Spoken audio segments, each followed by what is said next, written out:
So I arrived at your class, and on the back board was a sign, nameplates, please. You walked in. You looked genuinely happy to be there, greeted the students, and then you started talking about current events. How come you started talking about current events? Well, I'm teaching economics, and economics can give the impression that it's about abstract models, concepts that sound nice but don't actually get you anywhere, and that's something that I simply don't believe. That's not why I became an economist. I think that actually is the wrong way to look at it. So what I'm going to do is use current events from the very first moment of the first session to grab people, to be able to talk about things that are related to the class, that are really happening right at that moment, and also a little more subtly perhaps encourage them to start to notice the current events that matter for this course and other things. And if they stay with that, that'll be the long-term value added from the class. A great comment comes, from a second year who says, on my job this past summer, my internship, I felt really comfortable because I knew a lot more about developments in the European Union or the sort of macroeconomic issues that came up in discussions. Right. Some of my colleagues from other places, didn't seem to be as on top of those things. Right. Something else I noticed early on was the number of questions you ask in a class. You could just tell them some things, but instead I saw you asking question after question. Why do you do that? That's how I think about problems. I think about problems by asking questions and trying to figure out what the answer is. I think that's a fairly natural way of attacking analytics and things that we've got to sort out or make decisions about. So I like to ask questions because first I think it's a good way of thinking, and it's involvement again. Rather than telling people where they can just passively absorb it or they think they're passively absorbing it without really getting much. If you have to think about something, it's much more likely to stay. Even if you can't quite figure it out when you hear the answer, it's more likely to stay because you've gotten as far as you can and are looking for the rest of the story. So it's about involvement. It's about keeping the engagement. There was a readiness with the students to answer your questions. I've been in some classes where a question is asked and blank faces appear. Do you know what creates that atmosphere that students want to answer your questions? I certainly try to be very friendly and very enthusiastic and very welcoming of comments, questions. I do my best to scan the room if there are hands raised and try to find the person who has said the least that day or the least in the course to try to draw them in. From the very beginning, the first newspaper articles we talk about, I tend to start with questions, partly to see who in the class might know something about this and is willing to share. And ideally, if I get enough people involved, then it'll gel, it'll stay. And that's a goal is to try to generate more involvement. Another way that I think about fostering this, which I don't actually do that much in this class, is to have them work in small groups on some kind of a question, and then be able to go around and debrief. Right. In firms and markets, I use a very open-ended question: what would influence demand for beer? Everybody's got their question. Everybody has their opinion on that, and so in 5 minutes, I can have 50 different, not 50, but certainly 20 different responses. So I'm building a big list, and in that setting, each group has to say something. So they're going to make a contribution of some sort. And if I do that right at the beginning, then we've started to develop a little, some of the culture of, sure, we're all in this together. We can talk with each other. And so in my classroom, the mission of those conversations is for them to learn. And so it's very much a similar philosophy that we learn by conversation, we learn by doing, we learn by experience. And so I can't think of a better example than when I was in undergrad taking a marketing course where we specifically consulted with small businesses in the community. Oh, wow. And so in doing that, we were digesting the material in class, and then we would go and apply that material in the field with a customer that needed our benefit or that needed our help. And so, we saw the fruits of our labor in the implementations they made in their business and saw how they changed. And so I try to instill that same sort of sense of purpose in my classroom, where we learn in the classroom and then we also apply those same things for, I think that's the key, learn by doing, not learn by reading. Right.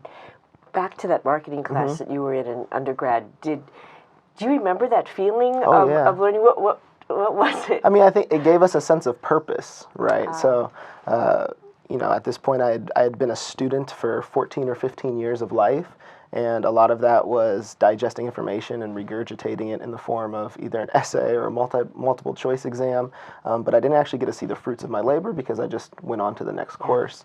And so this was the first time where I got to see the impact of what I was actually learning, and I got to reinforce my own confidence in my abilities and my skills and my education as a whole. Wow. And so, it's something that's stuck with me. It's guided my path to this day. I went to industry for a while, and I came back to academia specifically because some of these reasons of learning by doing and helping people change their learning styles. I call my class applied accounting. Oh, great. So it's taking concepts and trying to apply them to the real world. And a lot of that is on the students, right? A lot of it is that they actually have to do get their hands dirty with the financial statements and all of these things to see it for themselves, right? Because I can show it, but it's not as impactful as if they're going through it on their own. So, I do that in a variety of ways. At the beginning of class, I'm kind of handing things to the students, right? Teaching them how you would actually go about finding things on your own. And then the next step is they break out into small groups within the class allotted class time so that they can struggle with one another, pair up and try and figure it out. And then ultimately, the final step is that they're on their own to struggle through and try and figure out how to apply these concepts. Some people say to me, Carol, I'd love to work in groups, but I don't have time. Yeah. So what do you say to that? Yeah, this is the struggle. It really is for us to try and figure out what's the balance. Because you have all this material that you want to convey because everything is important, right? And then you have to balance that against it takes time to actually get the concepts across. So I've decided, ultimately, I've picked the concepts that I think are most important. Right? That, what do I want them to walk away from this class with? And those are the things that we really spend the time to take the extra 10 minutes. Really it's just 10 or 15 minutes for the students to break out and do it together. Because the fact is, if it's important, they need to be doing it themselves. That's right. Because if I feed it to them, it's not going to stick. Do the students teach each other? Yes. Does that happen? Yes, definitely. Any evidence of that that happens? Well, so when we do these little 10-minute breakouts where, pair with the people around you, work through these couple of questions together, yes, definitely there's, I remember this. I know exactly where to find that. And I've also started to find it a bit with just the dialogue in the class broadly. So I will mention I'll mention something, another student will ask a question, and another student will answer it. I gotta get them active. I gotta get them involved. I gotta, as quickly as I can in the beginning of the class, just get them talking to each other, talking to me, getting them involved with some activity. Because if I'm just talking on the board, their minds are gonna wander, and I don't want their minds to wander. I want them focused on the issue at hand. I'm going to challenge you on that. I hear quite regularly, well, I'd like to get them involved, but there's so much I have to say. There's so much material that I need to cover that I don't have time to really have them talking to one another I hear that quite a bit too. Like I was involved with some discussions on how to revamp a different course in my own, and this issue keeps coming up. But I have too much material to stop. I need to keep lecturing, and I think that's the wrong way to think about teaching, because your point is not to like speed through a bunch of material and maximize the amount of material you can speed through, right? Your point is teaching in a business school environment like this one. You really want to get the main points across, and you want to make sure that people understand the principles and the important elements, and understand it in a way that they don't forget it in 3 days, right? That they're going to remember it further into the future. Yeah. So if when you're designing your class, you're designing thinking about speed that you're going to go through the material, you're doing it wrong, in my opinion. So one thing that I think is very important is that I see junior people trying to think I'm going to prepare for teaching, and they think I'm going to prepare a slide deck. They think that's kind of the same thing. Prepare for teaching is I'm going to prepare the slide deck I'm going to cover.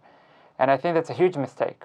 Slide decks are lecture notes. They're not teaching themselves, right? So for me, when I start thinking about what am I going to teach in my class, the first thing is what is going to be the activity the students are going to engage in. And slide decks are secondary. They can assist that activity, but they're not there to serve as a textbook that's projected on a wall. So the way I try to teach my classes is via experiential learning.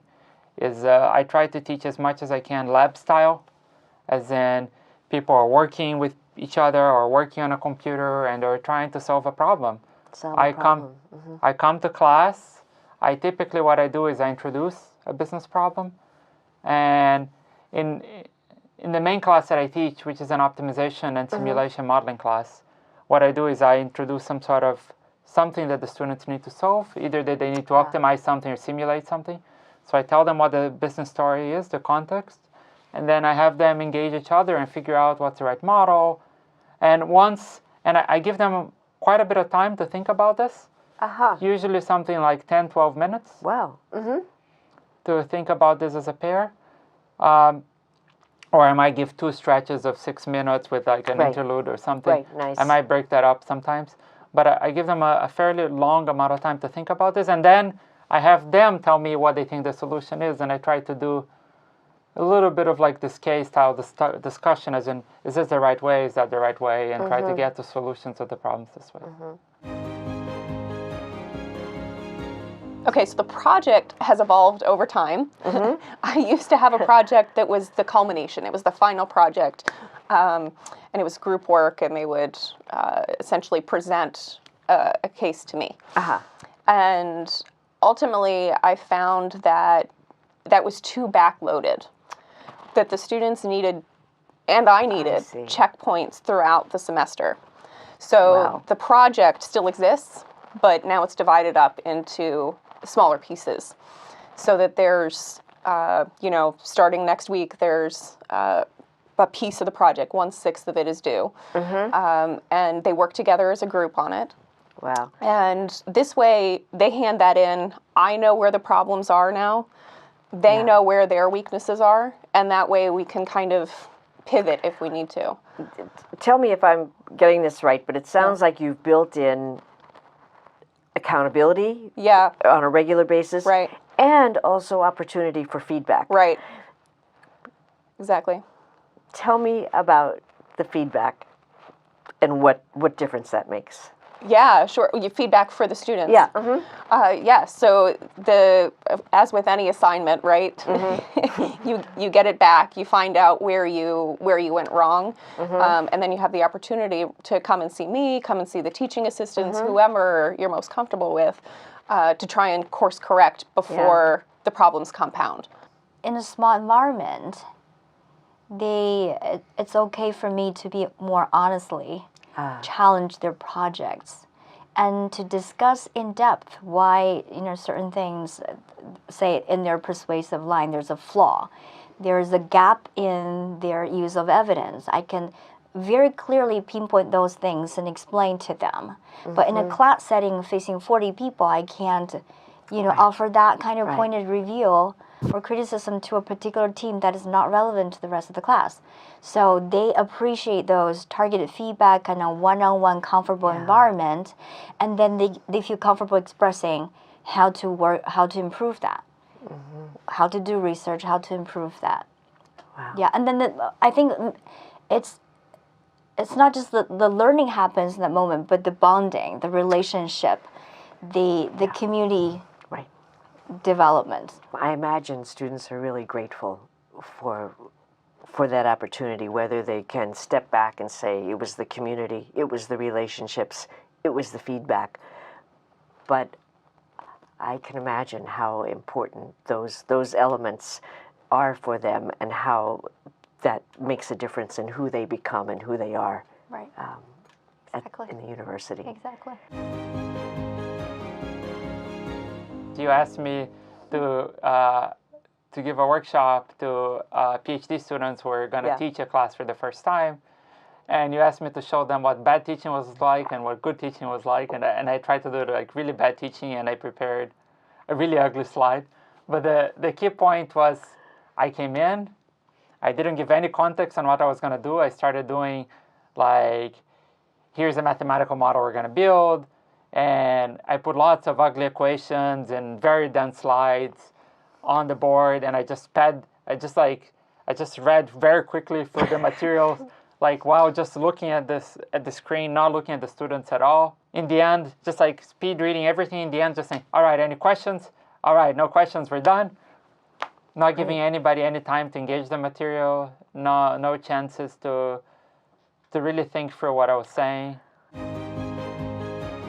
you have a electronics policy? Like, are they allowed to be texting on their phone or anything in your class? Or I do have an electronics policy, and I've found, particularly in the last couple of years, that the electronics have kept creeping in. So my electronics policy is no. Very nice. Laptops away, unless of course I do make an exception sure. if you have a reason that you need it. But it's distracting. It's distracting for everybody. It's distracting for the student sitting next to you while you're typing. So anyway, so when I see a laptop, I just ask, could you please just That's really put nice. it away? It's an hour and 15 minutes. I do ask them to, if it goes off, if they have to tell a clean joke in the classroom.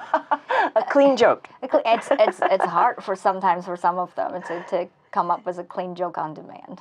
But they do. They sometimes they don't have one. I always have quite a few already, so You I have can one? step I'd in. like to hear a clean joke. Help them clean joke. Why do you think a cantaloupe jump into a lake? Why would a cantaloupe jump into a lake? Right. I don't know. Wants to be a watermelon. Excellent. So you have a... Silly things like this to let them off the hook. So I think attendance at office hours is all about approachability. That's right. Yes. So say more about that. Yeah, so I think if you often mention that you're available outside of class and encourage people to take advantage of that, they're more likely to do it. So it's not just a line in your syllabus. Right. It's come see me. Right. I'm available. Right. And I've heard some people say it doesn't even have to be about this problem. It could be Absolutely. about a career. Sure, people come and talk about, I have an interview with Barclays tomorrow, can you give me some tips? And I love that. That's great. I think, and it helps too if you mention specific topics that you are happy to talk about, right? It seems like some people are really confused about this. My office hours are this afternoon, right? Please come by, that kind of thing. How does one cultivate approachability, or what is approachability? I hear that a lot, but I don't know what it looks like or how it manifests itself in the classroom. Do you ever thought about that? Yeah, so I think one thing is actually mentioning that you're available. Yeah. The other is how you receive students. Students come and talk to you at the beginning of class and at the end of class. And I think if you give an impression that you're too busy or whatever it is that you don't want to talk, that influences your approachability. Whereas if at the end of class you have a line of students and you take everyone's questions sequentially and seriously, then I think you are then approachable. I'm a consumer behaviorist, and so I'm very conscious as to who I am and what I do. And I realize that as individuals, we're a sum of our experiences. And so I realize that I am a larger male with a deeper voice, with industry experiences, and that differs from a lot of our students. Right. And so when it comes to me relating, I need to find ways to relate with my students because they all won't be large males, industry experience, academic background, etc. And so I really work on fostering personal connections by asking and soliciting for examples in the classroom and then using those as the points of example in the class. I think, from the advice giver standpoint, it's just put yourself in their shoes. So I think back to my undergrad experience and what worked and didn't work for me, the things I do remember, how I remember them, versus not remembering what I don't remember. And remembering I took the course, but I didn't take anything away from that course and why. And so just putting myself in their shoes and thinking about how would I like to learn today and can I do that in the classroom today? Yeah. And so I think that's extremely valuable. So when I think about I want to teach a topic, the first thing I don't do is I don't do a slide deck. I think about what the activity it is. And then if I'm going to do a slide deck, it's going to be supporting that activity. And I think about not what I'm doing for that an hour 15 of class, but I think about what my students are doing for that hour 15 of class. And what I'm doing is secondary. And if I don't have anything to do, that's fine. I can walk around the room and help them out. But the important thing is that they are fully engaged for the full time. And one thing I learned actually from the STEP lab, from the group here at Stern that teaches teaching, try to get them always to work in groups. I used to, in the beginning, when I started teaching, I would make them work by themselves. And when I made them work by themselves, I would never see the mistakes they were making. I wouldn't hear their thinking. And they wouldn't be able to help each other out. Wow. So that was a piece of advice that I got early in my teaching career that I found incredibly helpful, which was make sure there's always students are not just thinking internally, but thinking out loud. Right. So that other people can help them, both other students and myself. Oh, I've seen this a number of times. It's a student asks me a question, and if I would try to answer, they wouldn't understand. But if another student tries to answer, they would understand their answer. So it's one of the reasons when a student asks me a question, I try to see if I can find another student to answer that question. And then I always repeat the student's answer if it's right. Yeah. Because there's always some error rate, some probability that the thing will get through. So if multiple people say the same thing, more likely that the ideas will get in.